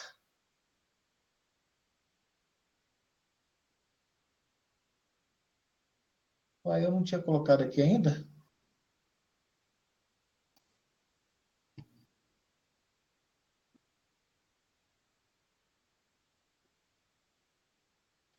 Eu vou colocar o texto de onde eu tirei as informações para montar essa apresentação, eu vou colocar lá na sala do Moodle. E aí vocês podem pegar todo esse material que eu usei para essa apresentação nesse texto. Lógico que eu vou pedir desculpas já antecipadas, porque não fiz revisão, tem alguns erros aí, mas o André vai me ajudar a fazer uma revisão, não é isso, André? Isso. Para a gente já ter isso aí como um material do nosso grupo de estudos. Isso. A gente vai revisar nos próximos dias. Mas para não atrasar o acesso de vocês ao material, né? Aí o Jorge já vai disponibilizar, tá bom? Ô, Kathleen, melhor do que essa apresentação é esse texto que eu estou falando que eu vou disponibilizar para vocês, tá bom? Até amanhã, de manhã vai por volta de umas 10 horas, eu já devo colocar esse texto, liberar. Isso se não for agora, né? Se for o caso, eu já libero agora mesmo para vocês. Bom, pessoal, da minha parte, eu queria fechar aqui, aonde nós conseguimos chegar. Então, só recapitulando, nós começamos com resolução de problemas, passamos para pensamento computacional, depois nós vimos como é possível a gente implementar uma heurística para resolver ou para analisar um problema, tá? Depois, como que essa heurística me permite chegar numa hipótese ou numa conjectura. Eu gosto mais, neste caso aqui, em uma hipótese de solução. E essa hipótese pode se transformar num algoritmo. Vocês conseguiram perceber essa sequência?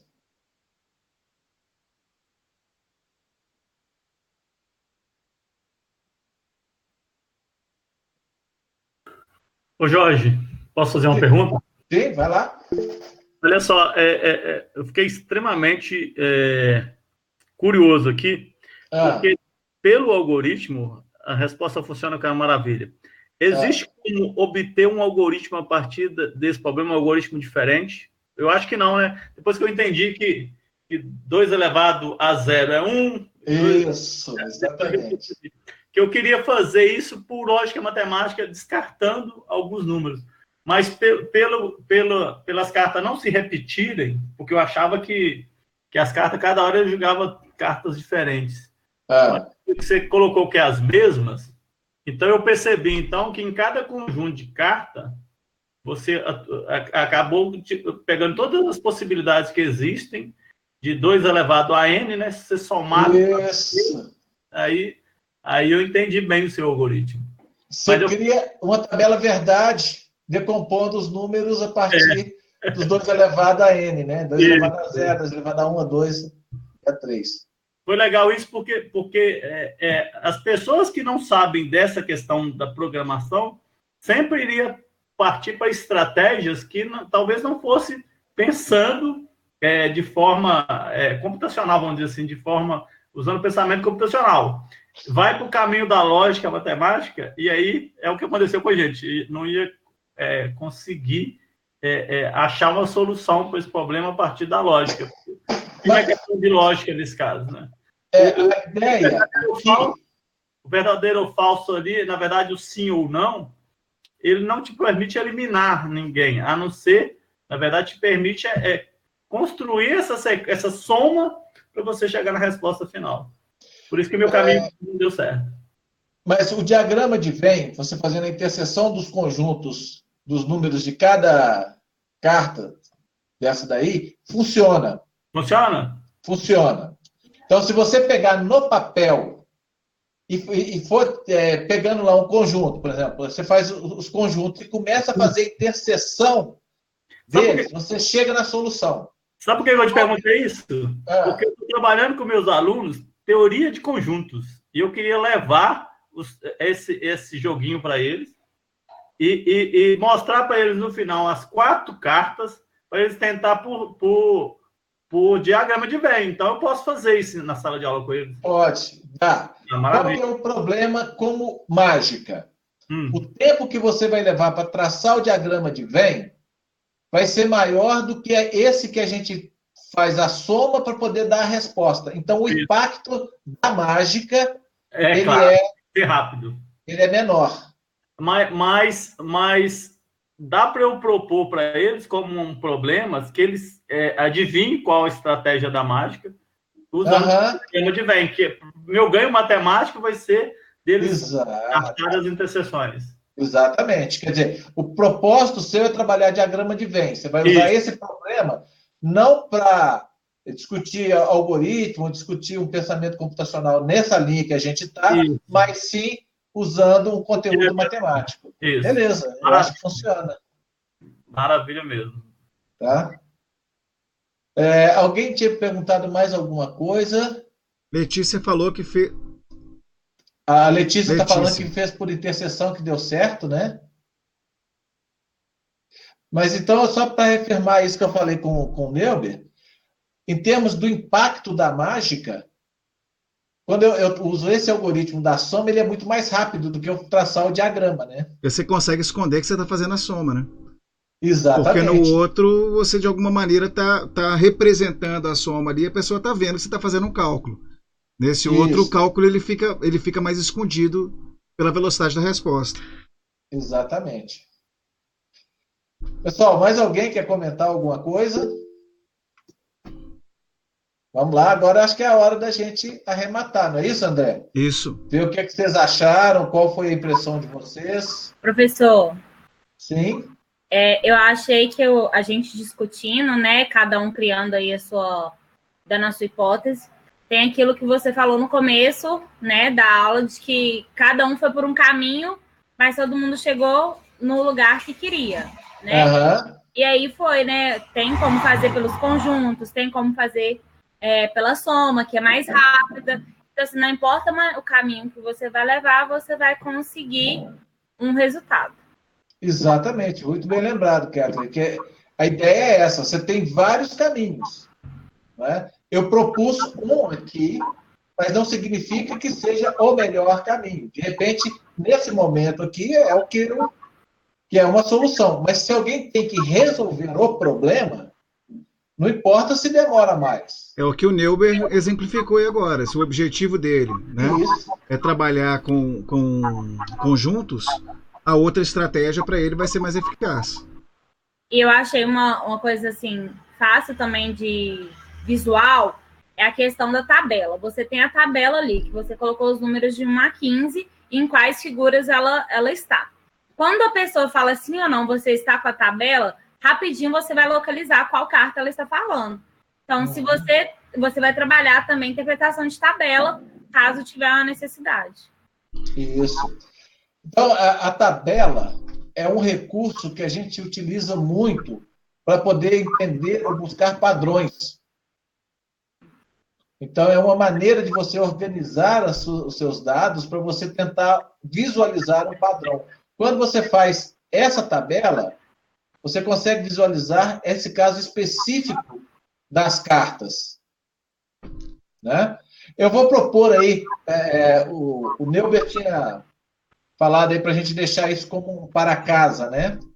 Pessoal que tem, não sei se tem alguém aí que está fazendo a disciplina da pedagogia de EAD 281, Ensino e Aprendizagem de Matemática 2, comigo? Eu. Ah, você, né? Tá certo. Então você... Quem? Najara. Najara. Tá, então vocês duas não podem contar, tá? Eu vou propor para vocês, a Heloísa também. Quem não, tá Heloísa é da geografia. Não entrega, tá? Não entrega o ouro. Eu vou dar para vocês o Kakuro, que é um jogo, e aí eu quero ver as estratégias que vocês vão achar para resolver o Kakuro. Professor Jorge. Sim. Mas lá, essa semana, tinha uma atividade lá parecida com essa da Caixa do Doce. Sim. Não, Kakuro, desculpa. Kakuro da matemática, é AD 515. É AD 515. Então, para vocês não tem problema, vocês também podem estar no rolo. Então, quem não está no rolo... então, quem não entra nessa brincadeira, se tiver alguém da matemática fazendo, é AD 515, que é Prática de Ensino 2, Uso das Tecnologias da Informação e Comunicação na Educação Matemática. O nome da disciplina é quase emenda. Então, eu vou colocar para vocês o jogo Kakuro, que é tipo um sudoku, só que bem simplificado, só com 4 células. E aí, de novo, é identificar qual a estratégia, aqui não é achar o algoritmo, mas identificar a estratégia de solução para o Kakuro. Tá? Eu vou colocar o link amanhã para vocês, tá bom? E aí... Deixa lá pra gente. Oi?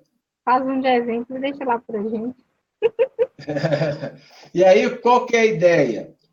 Tentem utilizar esta heurística que eu indiquei aqui para vocês. Compreender o problema, buscar as informações, como é que é aqui? Compreender o problema, analisar as informações ou dados, e depois criar o modelo ou uma solução e testar o modelo para criar o algoritmo final. Beleza?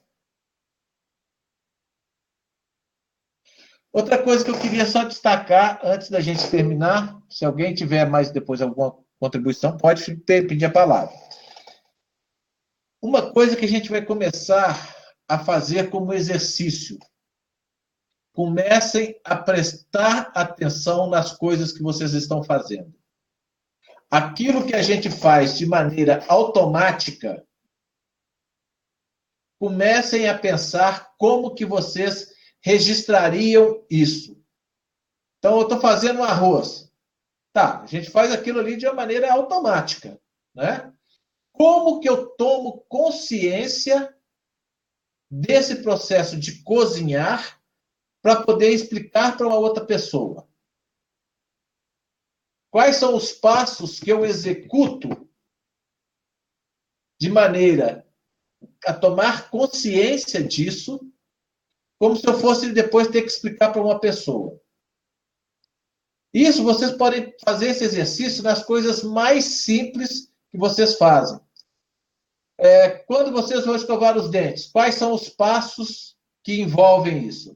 Eu tiro, no meu caso, eu tiro a minha escova de dente de dentro da capa, eu molho a escova de dente, eu pego a pasta, destampo, espalho a pasta na escova e aí depois eu escovo os dentes. Muitas vezes a gente faz as coisas de uma maneira tão automática que a gente não toma consciência das etapas. E aí, quando alguém pede, como eu pedi para essa atividade do Kakuro, que é uma atividade extremamente simples, que é soma de números naturais. Tá? Então, a pessoa não tem uma organização mental acostumada a criar e observar as coisas para criar esse algoritmo. Né? Isso é muito interessante para a gente fazer como um exercício. E aí agora eu deixo a palavra aí para quem quiser falar. André? Só fazer alguns comentários, né? Eu não vou me meter demais, que esse aí é o seu domínio, né? Mas eu acho que a gente pode trazer uma série de analogias quando a gente pensa a utilização educacional disso, né? Uhum. Porque um tipo de trabalho, né, no formato de uma metodologia de projetos ou no formato de uma metodologia de resolução de problemas, mostra para a gente que a gente não está trabalhando apenas conteúdo, né? A gente está trabalhando também desenvolvimento de habilidades. E essas habilidades de raciocínio, de organização do pensamento, né, de ensinar mesmo a gente a como problematizar, porque o problema já não está dado, né? O problema ele vai sendo construído, né? A partir justamente da realidade observada e a partir dos dados e das condições que você tem postas para você. É muito importante a gente começar a perceber num trabalho como esse, talvez essa seja a dificuldade, que muitas vezes quando a gente está diante de um exercício de problematização, né, vamos pegar aqui numa situação mais corriqueira, seja da nossa prática mesmo docente, muitas vezes a gente está tão focado e tão interessado em dar a resposta, né, que a gente deixa de pensar nas condições da situação problema. Então, muitas vezes a gente vai se apressar a dar uma resposta, muitas vezes já baseado numa crença de que eu sei a resposta para aquilo, né? Então, vamos supor que eu encontro ali um aluno na minha sala de aula que ele está com uma dificuldade específica no aprendizado de um conteúdo, né? Muitas vezes eu já me apresso em dar uma resposta em função de uma série de hipóteses que eu tenho, sem analisar com mais atenção as condições específicas daquela situação, né? Que pode fazer com que aquela situação não se encaixe em nenhuma das respostas anteriores que eu tinha, né? Então é muito importante a gente fazer isso, e fazer isso, eu acho que a partir desse exercício que o Jorge está propondo, né, vamos pegar situações corriqueiras e vamos tentar pensar nessas situações, vamos tentar ver quais são as condições delas, né? Tanto as condições nas quais elas estão disponíveis para a gente, né, quanto as condições de resolução também, né? Não só no resultado. Eu acho que isso para um exercício de desenvolvimento da criticidade, né, para desenvolvimento de um raciocínio mais problematizador de fato, né, e mais questionador, eu acho que isso é fundamental. Exercitar esse olhar, exercitar esse questionamento é mais fundamental do que dar a resposta de pronto. Muito bom, André, é isso mesmo. Muito bem lembrado. Eu acho que de minha parte hoje seria só isso mesmo. Eu acho que quando a gente for discutir as bases pedagógicas desse tipo de trabalho, a gente vai se deparar muito com questões como essa, né? De colocar o aluno como sujeito, de estratégias para colocar o aluno como sujeito desse processo de aprendizagem, né? E como, né, o que de fato a gente está levando esse aluno a aprender quando a gente seleciona uma determinada metodologia, né? E que tipo de concepção educacional se esconde na escolha de uma metodologia, né? Porque quando eu escolho uma metodologia em que eu coloco o aluno como protagonista do processo de aprendizagem, né, eu estou tendo uma concepção, eu estou partindo de uma concepção de educação diferente de uma outra que se baseia apenas num exercício demonstrativo do professor na sala de aula, né? Por mais que eu não tenha reflexão explícita a respeito disso, né? Mas é bom a gente ver, porque metodologia não é só um recurso que a gente joga ali para poder trabalhar um conteúdo. Metodologia ela está intrinsecamente ligada com as nossas concepções teóricas também a respeito da educação e com as nossas convicções. Isso mesmo, muito bom. Vamos abrir aí a palavra para mais alguém que quiser falar.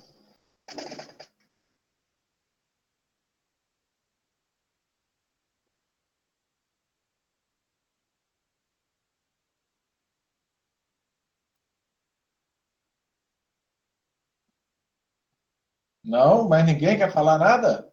Eu acho que está todo mundo agora com fome. É, que nem eu. Pessoal, já liberei o texto lá na sala do Moodle, tá? Lembrando que o texto é uma versão primeira, tá? É algo que está aí, acabou de ser escrito, não foi corrigido, não foi nada. E coloquei também o Scratch. Está lá no finalzinho dos materiais, depois da sala de bate-papo. Acharam aí? Najara está te perguntando aí se é o texto sobre pensamento computacional. Isso. Está com o título assim, texto da reunião, tracinho, resolução de problemas e pensamento computacional. Vou mandar o link aqui que eu acho que vai ser mais direto. É porque está dentro do Moodle, tá? Aham. Deixa eu ver se eu acho ele.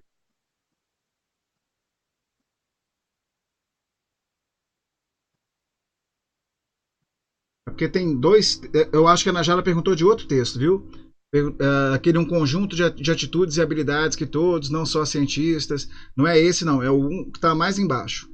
É o lá de baixo. É o que está com o título de texto da reunião, resolução de problemas e pensamento computacional. Isso, exatamente. Eu vou fazer até podia até mudar ele aqui e colocar como guia Scratch ou alguma coisa assim. Depois a gente muda esse nome, né? Ok. Mas é o que está lá embaixo. São os dois últimos links. Uhum.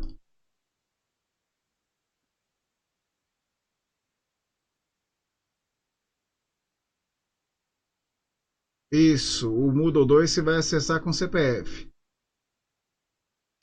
Quem não conseguir, tiver com algum problema, é só ligar lá para o suporte Moodle, que aí eles já verificam a senha, verifica tudo, tá?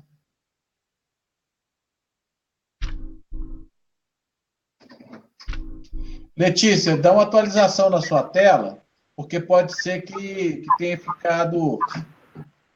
você abriu e aí ele não atualizou. Então, aperta o F5 aí, que aí ele vai atualizar, tá? Tem um passo a passo no e-mail também que o professor André enviou no começo, quando disponibilizou o grupo. Como assim? Tá. Uhum. Legal. Pessoal, podemos encerrar, então?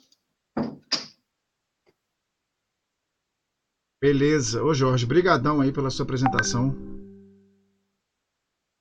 Aí, se der tudo certo do jeito que eu estou pensando, semana que vem nós montamos o nosso primeiro programinha em Scratch. que vai ser exatamente essa mágica de uma maneira mais simplificada. Tá bom? E aí, gente, semana que vem eu vou precisar que todo mundo tenha acesso ao Scratch, tá? Pra gente já poder montar aí essa nossa brincadeira.